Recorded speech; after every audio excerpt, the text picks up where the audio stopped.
Just to get your name, first and last, and the correct spelling. Oh. And I can set my audio levels. Now, I have... Oh, sorry. My real name is Marguerite, but everybody calls me Peggy. Okay. So, should I say... Yeah, give me your full name and your what you go by. Okay. Marguerite Baretich. I go by Peggy.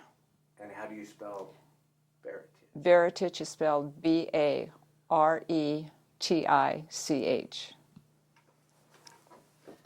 Everybody has names that if I were to go guess at spelling, I would not.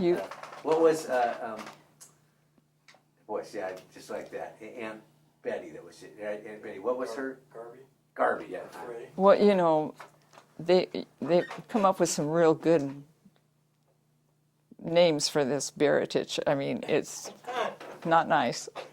Well, my last name is Schmidt. Mm-hmm. And if you take out every other letter. So as fun, some people gave me these monogram towels with a capital small. And are you from the harbor originally? Yes, I was born and raised in Aberdeen. And I have to be so rude to ask, but when? November 6, 1936, before the Second World War. And your parents were? Edith and Cyril Carneal. He immigrated here from Italy. Wow. And met my mother here, and they married, and she was born in Aberdeen, lived here all her life. Her parents immigrated from Italy. And when you say here, you mean specifically? Aberdeen. Wow, why Aberdeen?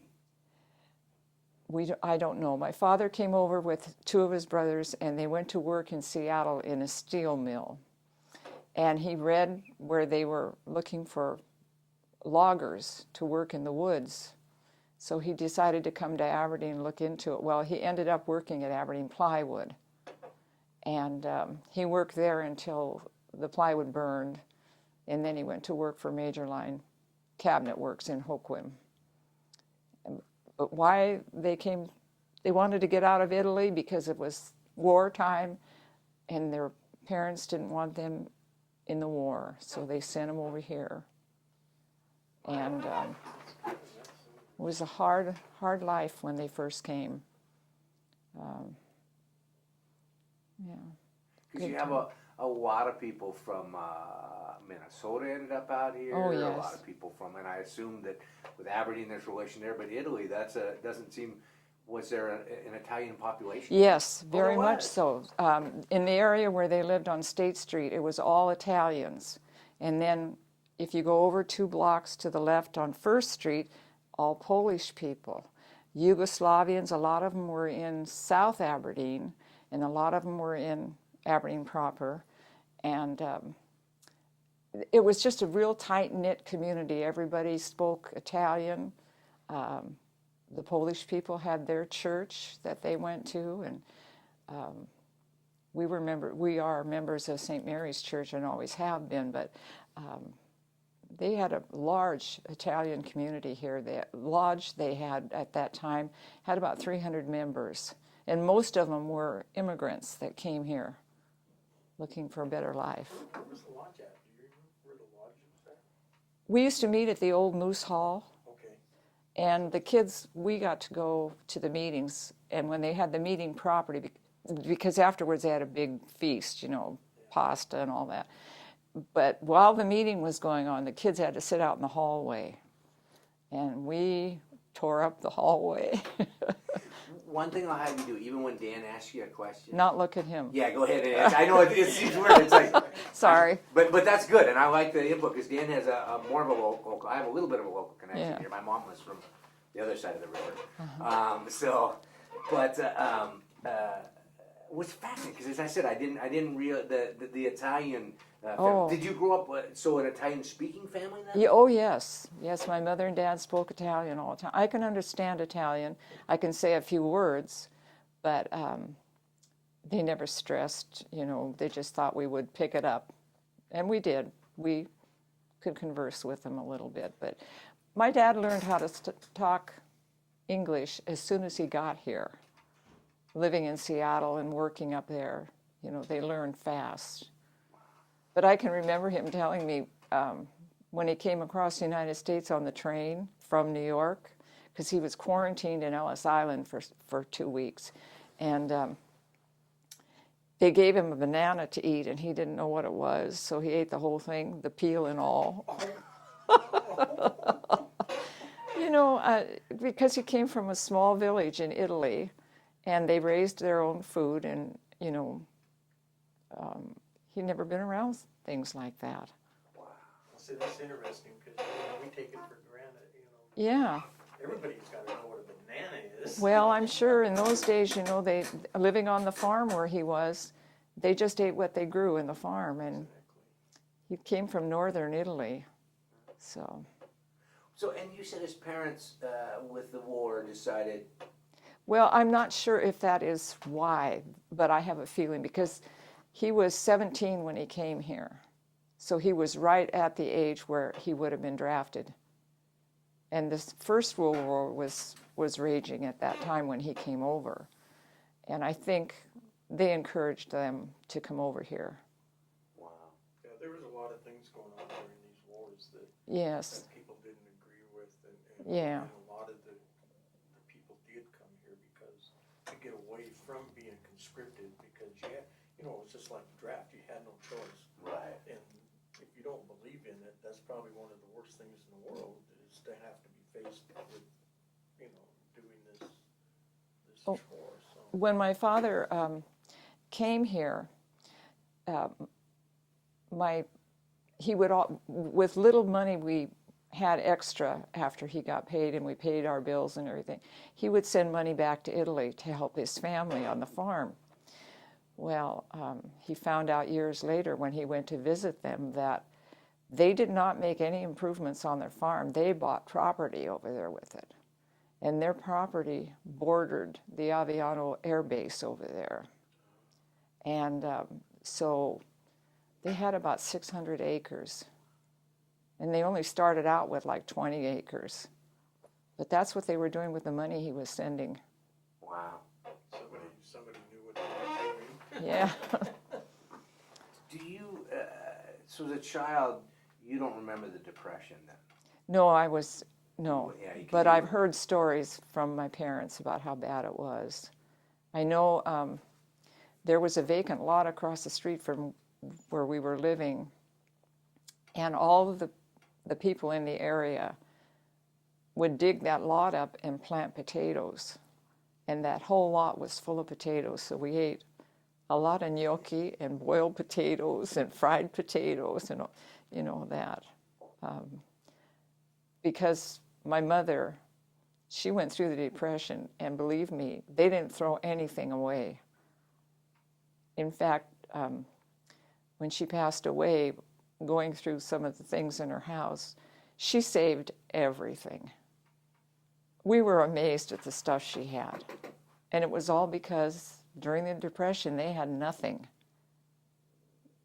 My grandpa worked at Kaufman Scroggs. He was a furniture repair. Well, you know, somebody scratched a piece of furniture in shipment. He took care of that so it would look like new again. He could not speak English. In fact, to the day he died, he never spoke English. He spoke only in Italian. That was your father, your mother's My father? mother's father. What was his last name? Marandoni.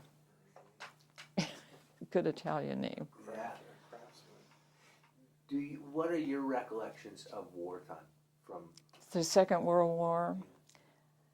I remember the day that they came on the radio. My mother was getting us ready for school, and to tell us that Pearl Harbor had been bombed, and everybody panicked, and we were scared to death.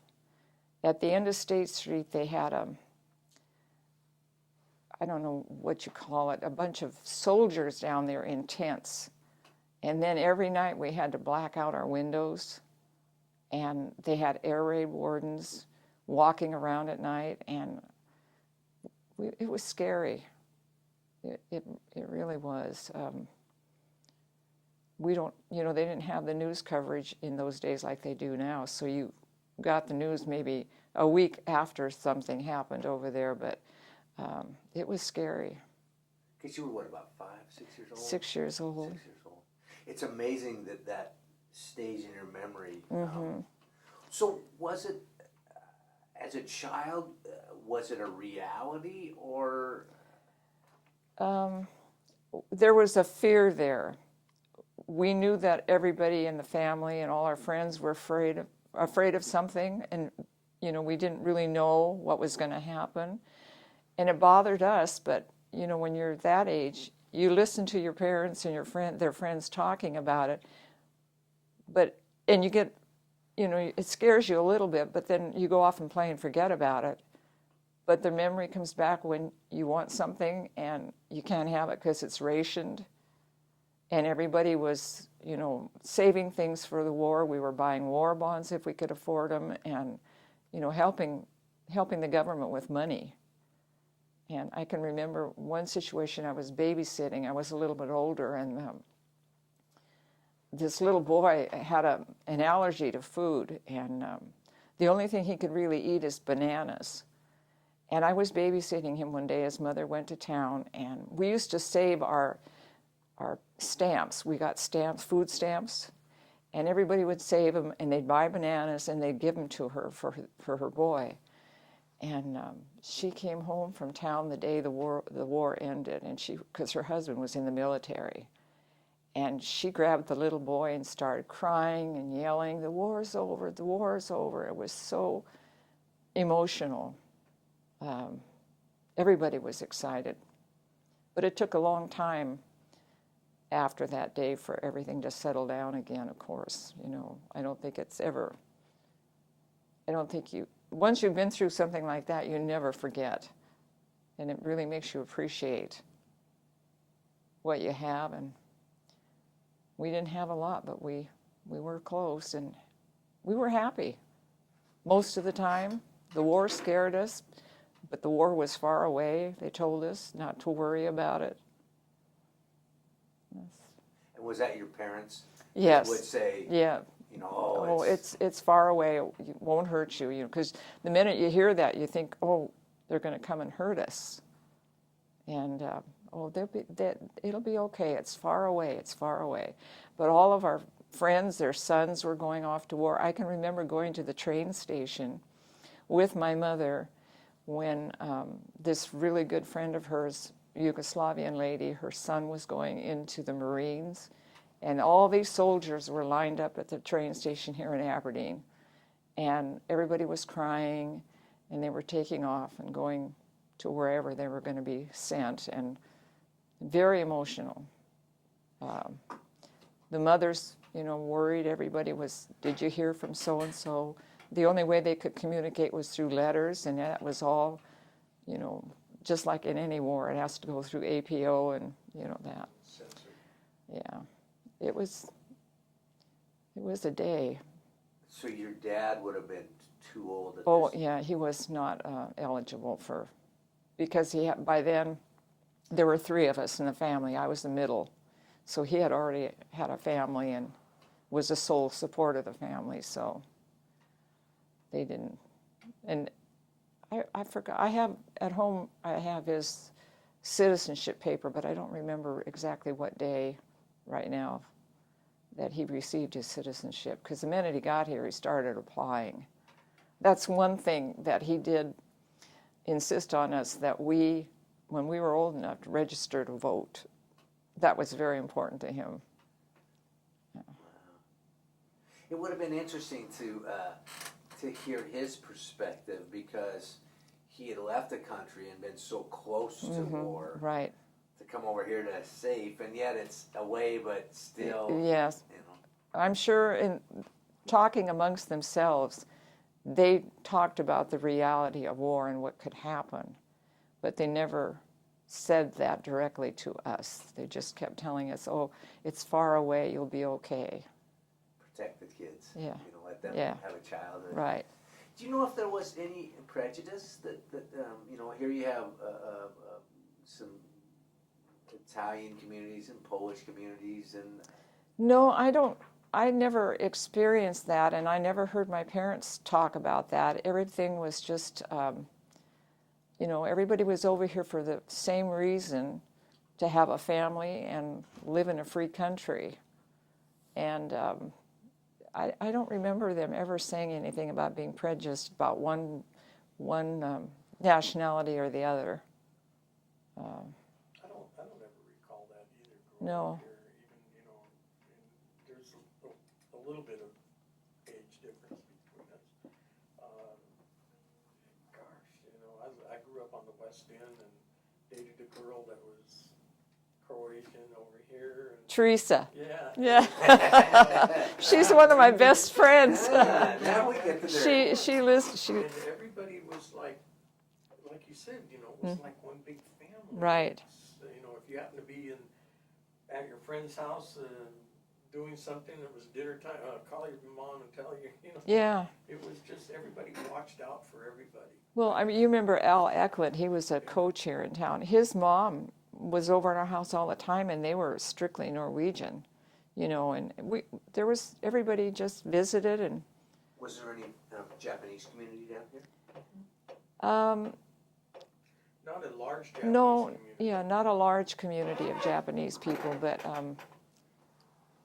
I never, we weren't exposed to anything that like racial. My parents never talked about ethnic or anything like that, racial or. So you don't remember anybody being taken away to internment camp? Or, this is the one trivia that a lot of people don't know. Everybody says, well, we know the Japanese were the only people that were taken away. Well, no, the Germans were taken away too, but in very sporadic order in different places. So. Well, I remember one occasion my uncle was a representative of the Italian Council in Seattle, and he lived here on the harbor. He was from New York, but he came out here. And we went up to Fort Lewis to visit some Italian prisoners of war that were being detained there. And being kids, we just thought, oh, it's fun. It's an army base and all these trucks and cars and different things. But my dad and my uncle and a couple other guys that met us that lived in Seattle, they had a wonderful time visiting with these soldiers. I mean, they were just being detained. They actually, I don't think you would classify them as a prisoner because they weren't in any incarceration like a jail cell or anything. They were just all living in one barracks up there in Seattle or Fort Lewis. But I remember going up there and talking to them. It's interesting because the perspective you described, because if you read a history book, you would say, oh, a child went there and was probably scared and thought it was terrible. No. But yet there's a child that was a whole different... Oh, yeah, it was fun. It was because we didn't have a car. We had to go in my uncle's car. We were going on a big trip. I mean, we never left Aberdeen until I was in high school because we didn't have a car. And to go, it was all exciting. We got to go out of town. Huh. And a 2-lane highway in those days, not like they have today. Yeah. Going over the Black Hills. Oh, yeah, I that. remember that. On the way home that night, it lightning and thundered and rained, and that little windshield wiper was not big enough. The vacuum stopped down and stuff. Yeah. Slowed down when you went uphill. Did things change in school? I mean, when you go to school, were there war things that affected class and what you could or couldn't do? Or No, actually, we went to St. Mary's, which is a semi-private school, yes, for 8 years, all 3 of us girls, and we never, nothing was ever mentioned that I can remember. I mean, there was, no. Now you mentioned an encampment down on the end of State Street. Yeah, we were not allowed to go down there because they had barracks or barriers up to keep people out. But I guess down at the beach, on the beaches, they had bunkers, and I don't know. We never went down in that area of town, the street, because we were told not to. So I don't remember too much about that. But I do remember a lot of soldiers came to town on weekends from Fort Lewis. A lot of them came from the beach also. Yeah. And what were they coming to when they were coming to town on the weekends? I could tell by the way you did that. There were some places here that attracted them. A lot of them came to go to the movies down here or dancing. There was the El Paso and the Ship. These are all taverns that had dance floors, and I can remember my aunt and my cousins getting all dressed up on a Friday night because they were going to go down to the El Paso to go dancing, and it was always full of soldiers. And that's how my aunt met my husband, or her husband, who was from New York, and he was stationed at Fort Lewis and came down here one weekend, and they met, and they started seeing each other and eventually got married. But Did he stay here? Did they stay here? oh yeah, yeah. So as a child, were you aware of some of the less reputable? Oh yes, we lived on State Street, and we lived on the west end of State Street, and there was a house of ill repute on the east end of State Street. And so when we were in high school, when we left the Catholic school and went into high school, and you said 800 West State Street was our address, they said, oh, okay. You know, they knew where all the guys knew where State Street was. I had heard it might have been later. It might have been during Vietnam. But I heard at one time Fort Lewis had said, here's an area that's off limits, which of course meant that twice as many people were going to go there. Right. I can remember that from the Vietnam War. This was off limits, but they were gone by then. These. Was it off limits during Vietnam here? I don't remember that. I don't. Of course, I was in the military during that time, but I don't remember. Yeah, I think it was. I could be wrong, but I think it was. It's interesting. You wonder why. You know, maybe some of it was already here and had come out of the timber industry. But I mean, you look at again. You talked about the road, two-lane road, Fort Lewis, Aberdeen. I mean, there's a lot of other places that. Well, no, because Aberdeen was the biggest city on this side, west of Olympia. Oh, okay. Montesano was just a postage stamp at that time. I think a couple service stations in Aberdeen was the largest metropolitan area on the peninsula at the time. Yeah. Well, it still is, actually. Yeah. But these soldiers, when they came in, because that's how my father got here, he was from New York, and he was with the 44th Division, which was moved out. That's where my uncle was, with the 44th. Yeah, see all the guys from New York, New Jersey, Massachusetts, they all got sent to Fort Lewis. Yeah. As part of the Pacific Defense System. After the bombing of Pearl Harbor, everybody that was in the military on this side went to the Pacific Theater to fight the Pacific. Yeah. So they moved the 44th out here, and my dad got moved down here to Capalis, and him and his crew actually put all the power poles from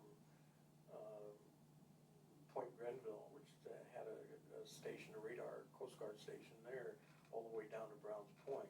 Wow. And then there was other military on the Westport side. So that's how a lot of these folks got here. Did you have family members in the service then? Aunts or uncles or? Well, and my uncle was in the service, of course, when he met my aunt. But I had a couple cousins. In fact, in the Korean War, Druzianich, do you remember that family? He was killed in the war, and Bobby Mandich, his mother and dad had Owl Taxi Company here in Aberdeen. He was killed in the Second World War. Do you remember some of that aspect of it as a child? Because you talked about with your mom going down to see the young men Leave. going off. Do you remember families losing it? Oh, yes. I remember when they got the news that Bobby Mandich had been killed in the service. Unconsolable, his mother was, and it was just traumatic. Everybody turned out for his service when they brought him home, and it was very, very sad. We got to go to the funeral, and was the first time we'd been to a funeral, and it was so sad. Everybody was crying, and I don't know. And that was the Second World War? Yeah. That's where it's interesting to see a child's perspective on it, because, I mean, you got so many things. You got childhood going on, and then you have this historical atrocity going on. You have, you know, families that are broken up, and you know, I think of myself at, you know, that age, and you know, I had to play on Hot Wheels and run around. Yeah. I used to drive through North Fort every day during the Vietnam War. We saw, you know, the kids marching, and I wasn't a politically knowledgeable family, so I had no connection to it. It was just Army soldiers marching. You know? Where it sounds like you, for whatever reason, had a little more of a connection and awareness of this is a reality. Right, right. Was especially hard on the Druzianich family. He was a very popular young man, and I think the whole town turned out for his service. Now, that was during the Korean War. Korean War, Now, yeah. Was he in the Marine Corps? Okay, he was part of the Company B. We had a Marine Corps reserve here that, gosh, I don't know. I got a whole list of the whole roster of guys that went. And yeah.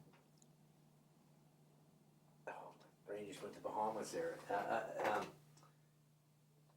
What were some of the things? Were there things that you had to go without because of the war and the rationing? Did you face the rationing stamps? And Shoes. My dad used to make our shoes. He made them out of wood, and then they took the old material off the Venetian blinds, you know, that holds, and then he would put those on there and nail them, and we'd walk to school with those. We walked everywhere. We didn't have a car. My dad had a bicycle, and gas was rationed, so my dad said, "I'm glad we don't have a car." And yeah, there were a lot of things that we used to get Oreo, not Oreo. It was a white blob in plastic, and there's a little yellow button in it, and you push that button, and it Oleo. like Vaseline? Yeah. So it was like a fake Yeah, butter. it would have been nice to have butter once in a while. We never had butter. Meat was a scarcity, and things were so different. If you got a penny to go to the store and buy some candy, it was a big deal, because nobody had any extra money, and it wasn't available. A lot of stuff was not available. Was everybody in the same boat? Because you described the shoes that your dad made. Yeah. Or today, I mean, a kid would die of a heart attack. Yeah, well. But was everybody in the same boat? Well, I don't remember anybody else having homemade shoes, but they probably were. You know, a lot of people did. We were poor. And then this war really intensified that, because my little sister was sick and all the time, and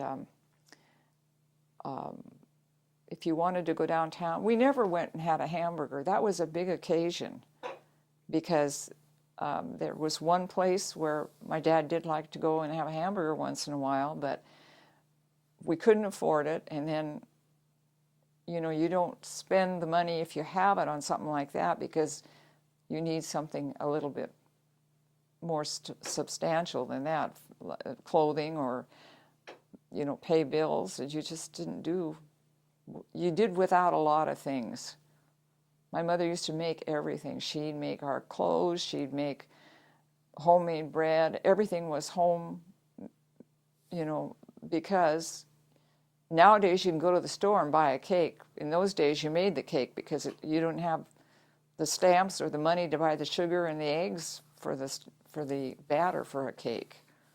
And so whenever you got a cake, it was a big occasion. It's fascinating on a bunch of levels, and the first is when you look at the amount of time. Because did you sit down and have a dinner meal as a family? Oh yes, yes.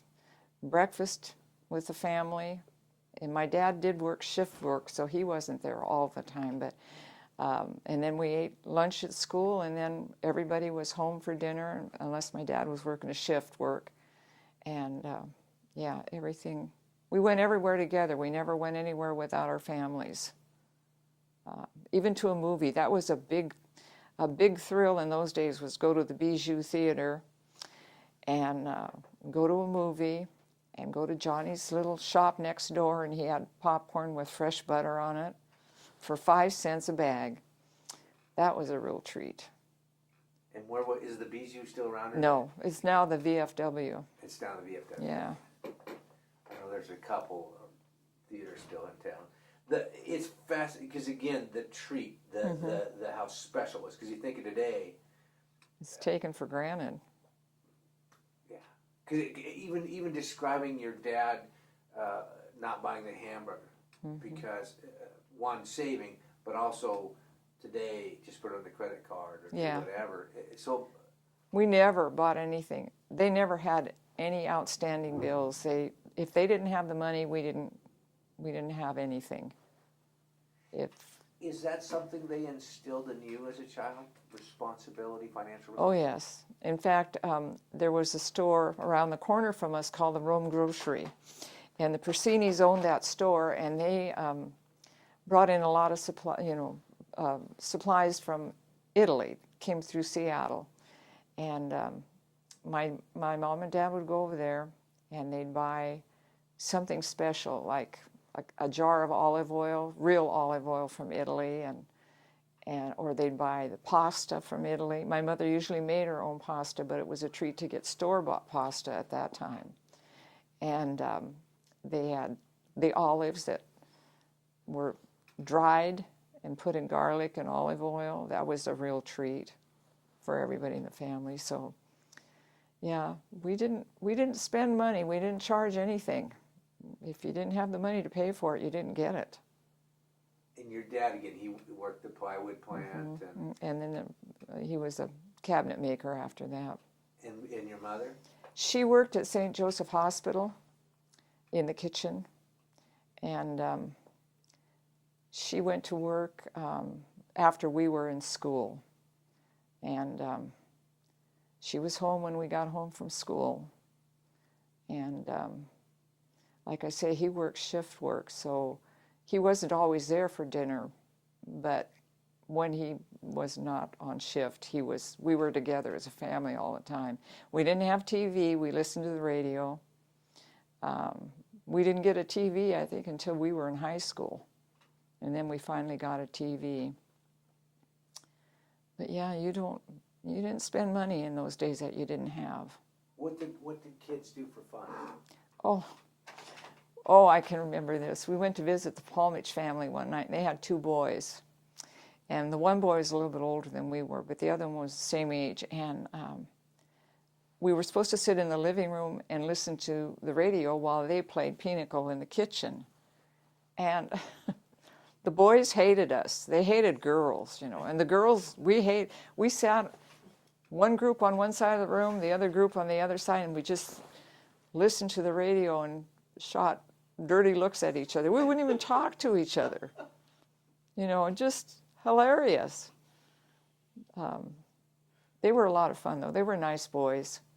And their family was real close to my family. My dad used to make wine, a homemade wine, and they'd get together in the fall when the wine was all going through the process and have to taste everybody's wine. The Croatians made the wine as well as the Italians.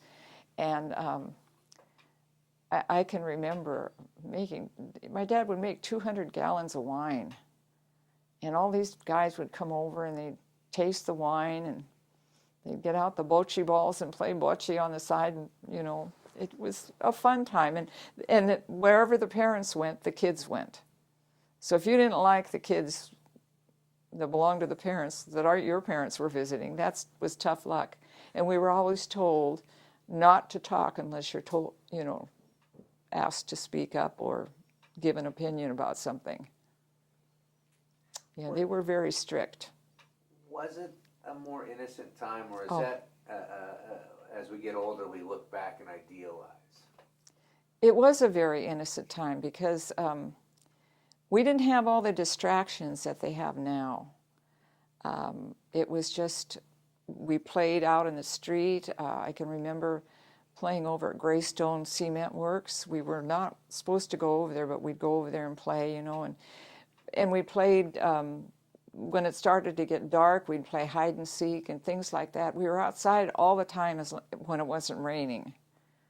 And yeah, it was fun being little. We didn't really worry about too much because we knew our parents told us not to worry, and so we, you know, we accepted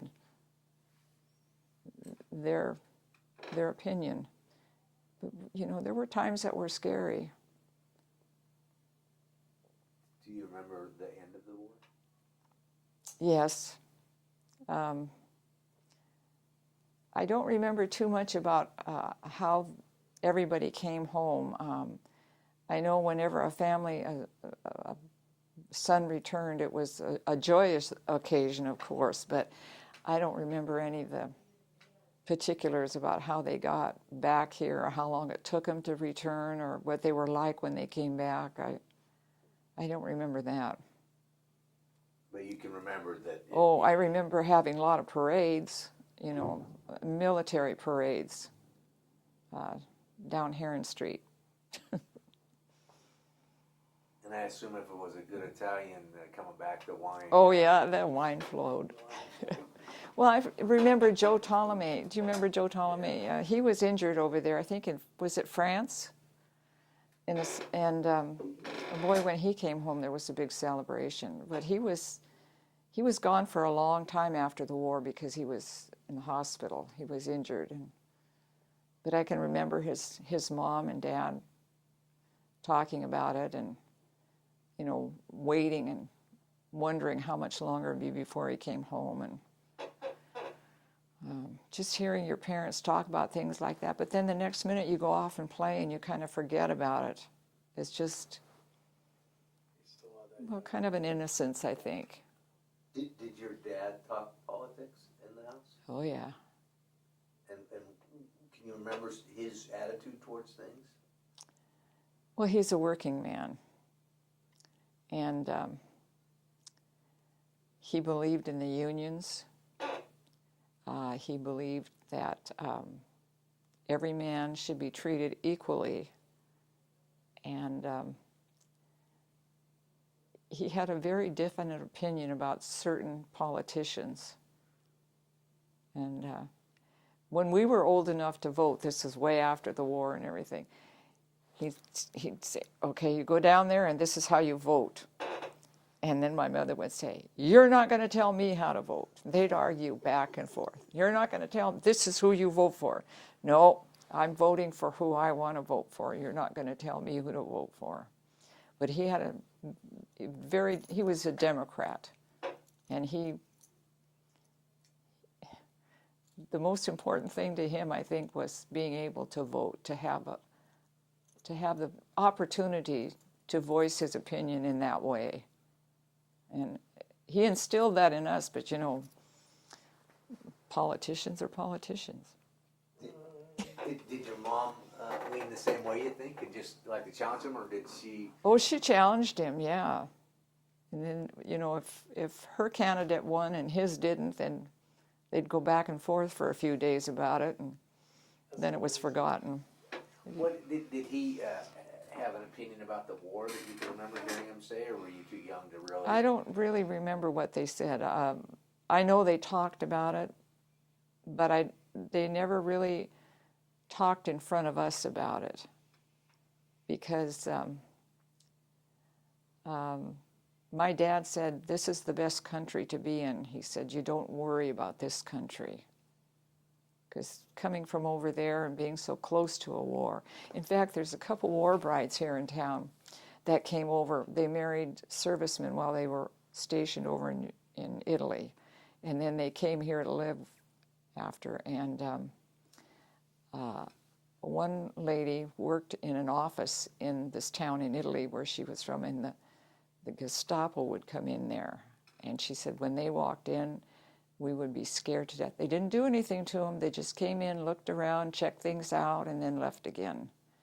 But to live with that kind of fear, we don't have that. We didn't have that during the war either. I mean, everybody was trying to protect us, is the feeling I got, because to see the air raid wardens walking around at night, you know, and knowing that there were soldiers at the end of the street was kind of a safe feeling. A scary but safe feeling, if that makes sense. Yeah. Yeah. Did you do Airy Drills? The sirens would go off, and then we'd have to turn all the lights off, but we never had to go anywhere. You know, we stayed in our own homes. Yeah. Do you think that we learned anything from World War II? Pardon me? Do you think that we learned anything from World War II? Well, you would think so, but you know, wars nowadays, to me, the opinion I have about it is that in those days they were fighting, but these wars are religious wars. They're religions fighting with other religions, and you know, it's waste of time and people. There's so many people. We're losing so many young men. We were fighting for our country then, but now we're in other countries, and we're supposed to be doing it for the United States, but sometimes you wonder. They send all these young boys over there, and some of them never come home, and I don't know. So it sounds like war isn't war. Wars can be different. Right. As far as you know, from what I feel is when we were in the Second World War, we were being attacked. These wars, we aren't being attacked. Our holdings are being attacked in other countries. And we're over there protecting that. But if it's a religious war, just let them handle it their own way and don't get involved. The wars today are more religious and civil Right. wars than what they are. And not only that, but for the first time in history other than the Civil War, our country has become the aggressor. And, you know, World War II actually, World War I, World War II, the United States actually were kind of isolationist until they were cornered, bombing in Pearl Harbor, Right. or whatever. So this trip around, it's we are the aggressors. We're now we're not trying to stabilize or help other countries or help other peoples in other countries. Now we're fighting exactly, and it's probably one of the worst things if you go back through history. You'll see that when it comes to religions, I mean, look how many, what did they call those stupid things during the days of the knighthood, you know, where the knights would go down and try to free the Holy Lands. Right. And the Yeah. Crusades. Right, Crusades. And they never won. Mm-hmm. They never won. Mm-hmm. You know. So when it comes to religion and religious wars, even though we're About the situations, but you know, we have to stop sending our boys. I don't understand. It's oil and money, and you know, we've got to find a way to. before it was a democracy, you know, we have that now that we're a free nation, that we have a democracy, that we think that everybody should live. There are some countries that are dominated by the wrong people, Sure. and they're not educated enough to rebel. Keep the people stupid, you have control. Right, right. Do you think that if your dad was alive today, that he would still think that America was? Oh yeah, yeah. America. When he went back home and he came back, he said, "America's been good to me." You know, and he worked hard, and I don't know.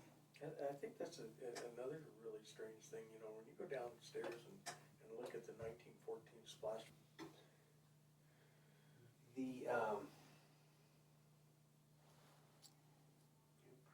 I think, covered a lot of it. So I mean,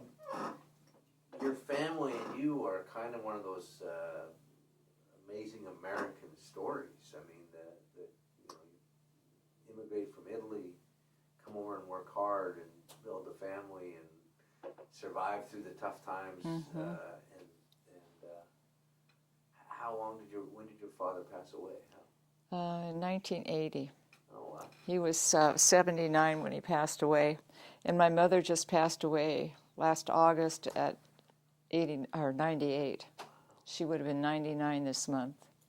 Yeah, and her, like I say, her parents came from the old country, both of them, and they worked hard too, and every generation works a little harder and gets a little better, but it all goes back to, we can remember the days when we didn't have a lot of things that we take for granted now.